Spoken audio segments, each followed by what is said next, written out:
আসসালামু আলাইকুম, শুভ সকাল সবাইকে। বেশি বেশি ভিডিও দেখতে হবে, লাইক কমেন্ট করতে হবে, তারপরেই আপনার ভিডিওতে রিচ এঙ্গেজমেন্ট বাড়াতে হবে। নিয়মিত আপনার পেজ বা আপনার চ্যানেল অগ্রসর করতে হলে, সামনে এগিয়ে যেতে হলে অবশ্যই আপনাকে প্রতিদিন 4টা করে ভিডিও দিতে হবে এবং 20 থেকে 50 জনের ভিডিও দেখে গঠনমূলক লাইক কমেন্ট করতে হবে। এবার আসা যাক নুডলস রান্না প্রসঙ্গে। কোরিয়ানদের মাথায় কি বুদ্ধি পায়, কি মজার মজার রেসিপি তারা শেয়ার করে, আমরা আমাদের বাঙালি পদ্ধতিতে রান্না করি।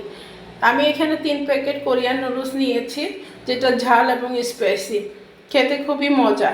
সেই সাথে আমি দিয়ে দিলাম অল্প চিংড়ি মাছ, মুরগির মাংস কুচি, পটল, আলু কুচি, গাজর কুচি দিয়ে, তারপরে হলো পরিমাণ মতো মশলা দিয়ে, একটু রসুন দিয়ে প্রথমেই একটু বাটার দিয়ে করে নিয়েছি, সতে করে নিয়েছি। তারপর সবগুলো দিয়ে দিলাম। এরপর দিয়ে দিলাম এখানে 2 কাপ পরিমাণ পানি।